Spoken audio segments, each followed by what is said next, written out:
Fala galera ligada no canal, quarta chuvosa, data FIFA, jogos de seleções africanas, asiáticas, aí você pensa, não tem pauta pra falar? Tem muita coisa pra gente falar e a gente vai falar sobre isso, beleza? Hoje a gente tem jogos atrasados, a gente tem jogo de Fluminense, jogo Galo, a gente tem algumas coisas estourando entre a Libra, o Flamengo, qual que é o posicionamento, por que um reclama, por que o outro reclama. A gente tem o Palmeiras participando dessa briga, a gente tem o Corinthians com novas dívidas e a Safiel avançando, a gente tem o São Paulo com os seus problemas, a gente tem muita coisa acontecendo ao longo dos clubes que eu vou trazer um pouquinho de cada para cada um de vocês aqui.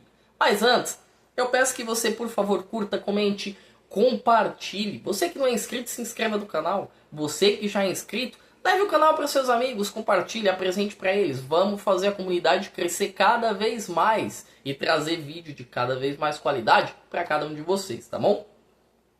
Já me alonguei, já falei demais, vamos falar um pouquinho da rodada do Campeonato Brasileiro. Hoje tem rodada atrasada, jogam Fluminense e Mirassol na parte de cima da tabela, jogo que tem grande importância, o Fluminense do Zubeldia, que tem 38 pontos, o Zubeldia que começou muito bem com o Fluminense, enfrenta o Mirassol do Rafael Guanais. É um jogo que para o Mirassol vale a quarta posição, já que o Mirassol tem 43 pontos.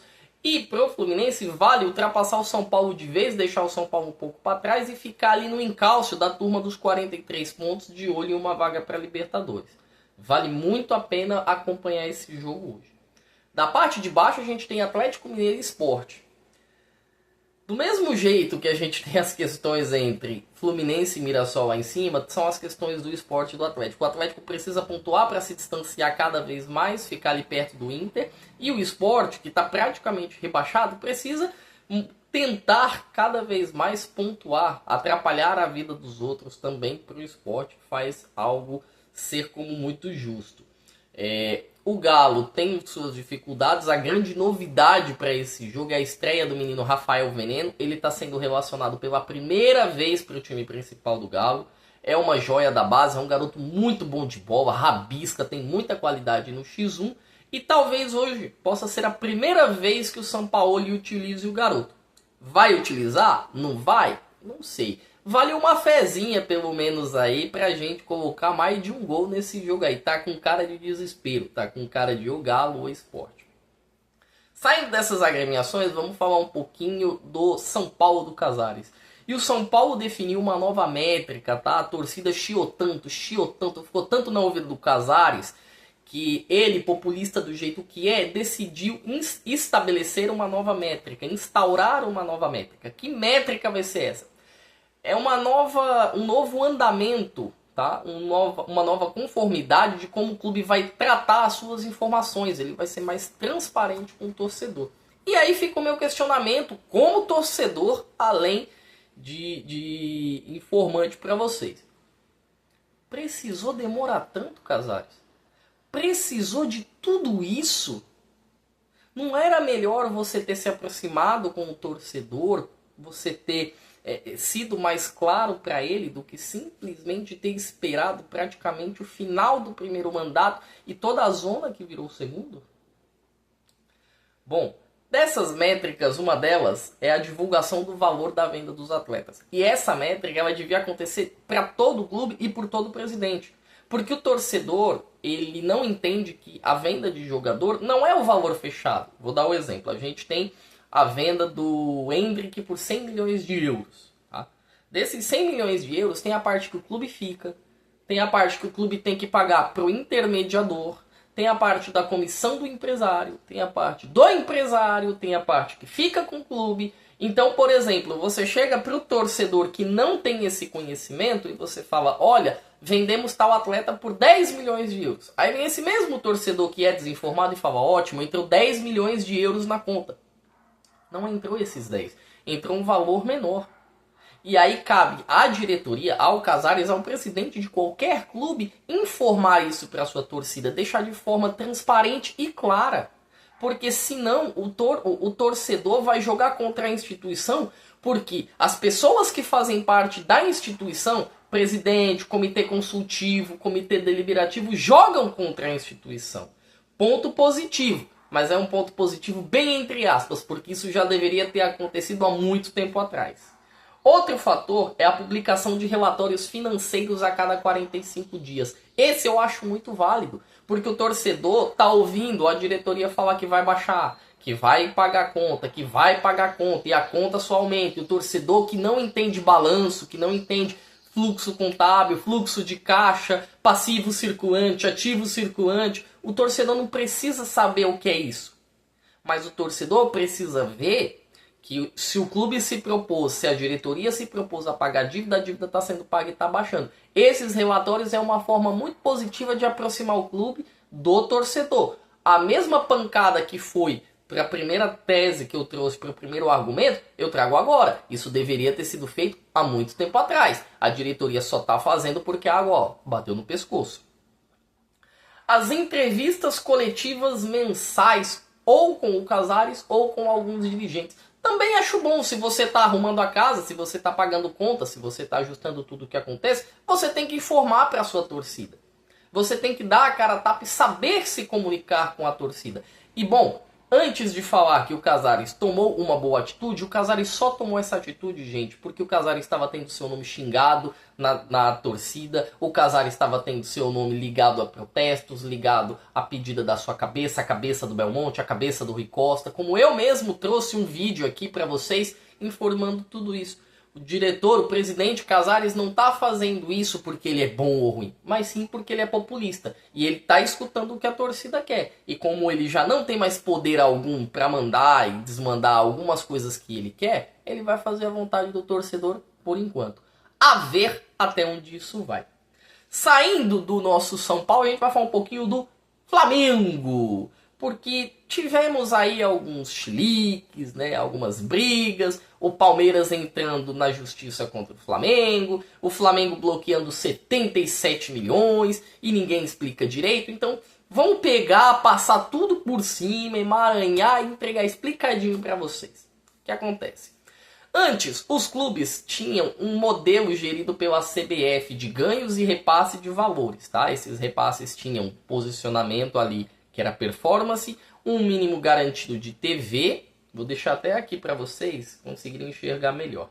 Um mínimo garantido de TV, um mínimo garantido de performance e, vamos ver, a questão da posição de cada um, de quanto cada um tem em território nacional, tá? O tamanho da torcida, o quanto essa torcida engaja.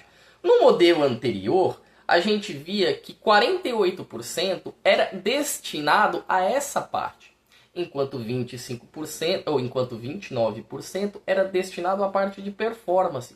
No modelo de mudança, que é de implementação da Libra, a gente tem o modelo antes, o modelo de implementação e o modelo final. O modelo de implementação da FIFA, da Libra, que é o que acontece hoje, é isso aqui, ó, 40-30-30. Que é performance, que é Ibope, que é engajamento. O engajamento seria o quê? Televisão, pay-per-view e tudo. Depois que a Libra se colocar no mercado, depois que tudo se ajustar e que foram feitas todas as medidas para os clubes se desfiliarem da CBF e se afiliarem à Libra, o campeonato deixar de ser da CBF e passar a ser da Libra, aí a nova cota vai ser 45% por performance, 30% e 25% pela questão dos direitos de TV. E aí por que o Flamengo está reclamando? Porque o Flamengo vai perder dinheiro. Se o Flamengo tinha uma cota, um aporte de 48% e vai ter um de 25%, é óbvio que o Flamengo vai perder dinheiro. Só que antigamente tinha muita gente, pelo modelo antigo, que recebia menos. O Vitória recebia menos, vai passar a receber mais. O Juventude vai passar a receber mais. O Mirassol vai ficar na Série A, passa a receber mais. Atlético Mineiro, o Atlético Paranaense se subir, passa a subir recebendo mais. Aí você tem São Paulo recebendo um pouquinho a mais. O Corinthians é outra brincadeira, porque o Corinthians saiu da Libra e foi para a LFU. Mas a questão é que o Flamengo não está contente por conta disso. E para demonstrar a sua infelicidade, né, a sua falta de desporto, o Flamengo entrou na justiça e bloqueou a segunda parcela de 77 milhões. Os clubes receberam a primeira, o Flamengo bloqueou a segunda. Então ninguém está recebendo enquanto o Flamengo se resolve. A Libra ficou pé da vida e os clubes muito mais. Porque o Flamengo assinou o documento reconhecendo que até 2029 ia ser assim e ele ia aceitar assim. E do nada o Flamengo muda de ideia na figura do BAP. Ah, Fernando, quem assinou foi o Landim. Não, quem assinou foi o Flamengo. Independente da figura do Landim, da figura do BAP, da figura da Patrícia Amorim, da figura do Bandeira de Melo, quem assina é a instituição Flamengo. Se a antiga diretoria do Flamengo faz um mau negócio, a nova diretoria tem que arcar, tem que ver o que ela pode fazer. Mas não é desmontando esse negócio, invalidando esse negócio, que o Flamengo vai conseguir se resolver. Os clubes entraram contra o Flamengo na justiça, o Palmeiras entrou contra, o São Paulo entrou contra, o Santos entrou contra, o Grêmio entrou contra, acho que até o Atlético Mineiro entrou contra também. E tá um bafafá sobre desfiliar o Flamengo da Libra. O Flamengo não vai se desfiliar, porque ele assinou um contrato com a Libra. Para o Flamengo é perder muita grana. O Flamengo é perder muita grana. E para a Libra também, porque o Flamengo é o maior player de mercado. Queira ou não, no futebol brasileiro, quem mais move grana é o Flamengo, quem mais tem torcida é o Flamengo, quem mais gera ibope é o Flamengo. Para a Libra também não é um mau negócio.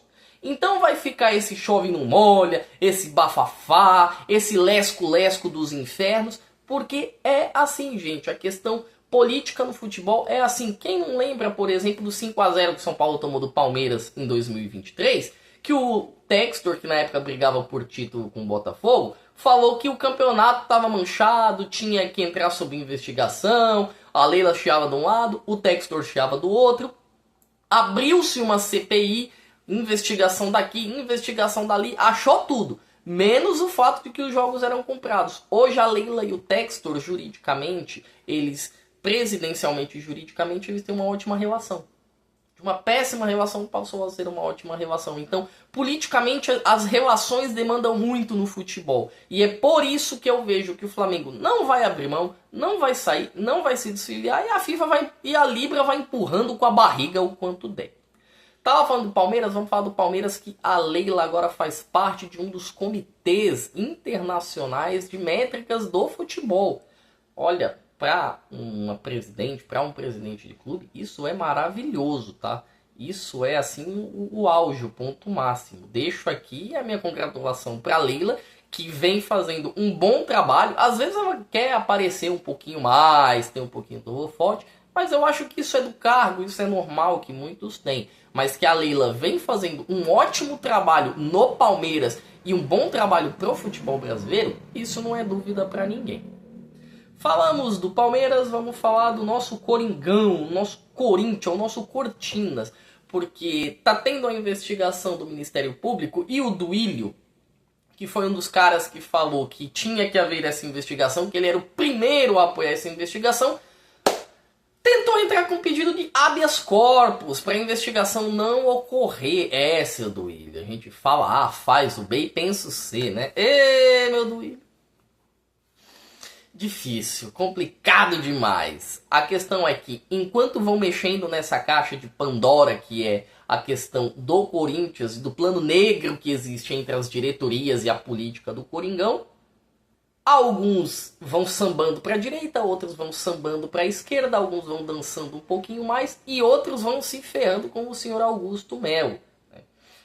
Isso do MP acontece desde quando o Duílio era presidente, antes do Augusto. Mas após o Augusto, por exemplo, a gente teve um cálculo errado das contas do Corinthians que previa um superávit no fim do ano e agora já prevê um déficit. E foi aprovado via Conselho Deliberativo, quase foi, que esse déficit será de 86 milhões de reais. A dívida do Corinthians vai subindo cada vez mais. É uma dívida que pode bater já 2,7 bilhões de reais esse mês. E aí o clube vai ficando insolúvel.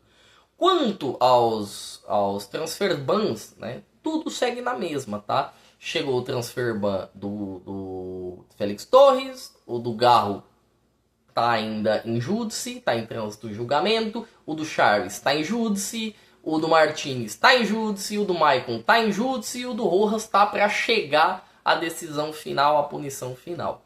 Além disso, a gente tem a Safiel corintiana, que, cara, eu achei uma baita de uma ideia, cara. Teve a torcida, parte da torcida, os idealizadores, eles marcaram uma reunião com o Osmar Stabile e principalmente antes com o Romeu Tuma Júnior, o Tuminha, para apresentar a proposta e ver a possibilidade do clube se tornar uma SAF, mas uma SAF diferente. Uma SAF em que o dono é o torcedor. Como funciona? Nós teríamos várias ações do clube, vários papéis com um determinado valor de aporte, que beiraria na casa de 1 bilhão, mas além desse valor de aporte, quem ia comprando as ações do Clube Corinthians, as notas do Clube Corinthians, seria o torcedor. E o valor da ação beiraria na casa de R$200. Tá? Eu acho uma ideia muito boa, muito positiva. O problema é passar.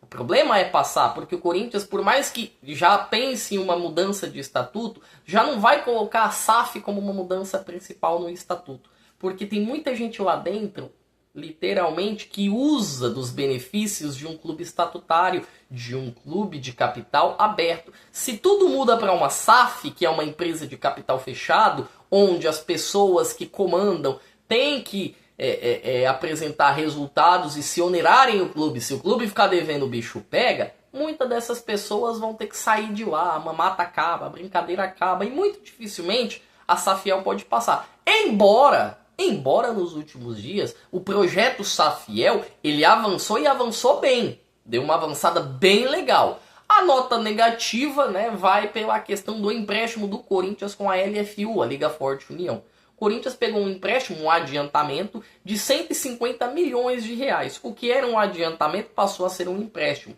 E o Corinthians tinha que ter pago esse valor. O Corinthians não pagou este valor e a partir de agora ele contrai essa dívida de 150 milhões e a cada mês que for quitado, abatido um valor, o valor será de 30 milhões. Pô, Fernando, vai ser em 5 meses? Não, o Corinthians vai ter 6 meses pelo menos, fora a questão do CDI e os 3%, que é o que a própria LFU, junto com a XP Investimentos, definiram como métrica que o Corinthians tem que pagar. Ou seja, só de juros, meu amigo, o Corinthians vai estar pagando 18%. 18% é quase 30 milhões a mais que o Corinthians vai estar pagando. Isso que a gente não está falando em correção monetária. Se a gente for falar em correção monetária, esses 18 passam a ser 20% e o Corinthians vai pagar 30 milhões a mais de graça porque pegou um empréstimo e não pagou. Olha a situação do nosso Coringão. Gente, por hoje é só. Dia corrido, data FIFA, muita pauta, mas pouca com relação a jogo. Deixe os seus comentários aqui. Deixe aqui também o que vocês acham, como vão ser os jogos de hoje, o seu palpite, o seu placar, o Galo vence, o Fluminense, vai dar Mirassol, o Sport, quem que ganha hoje? Deixa aqui sua opinião, quero saber o que cada um de vocês pensa. No mais, curta, comente e compartilhe. Você que já é inscrito, leve para os seus amigos o canal, você que não é inscrito, se inscreva e venha fazer parte da comunidade. No mais, galera, fui!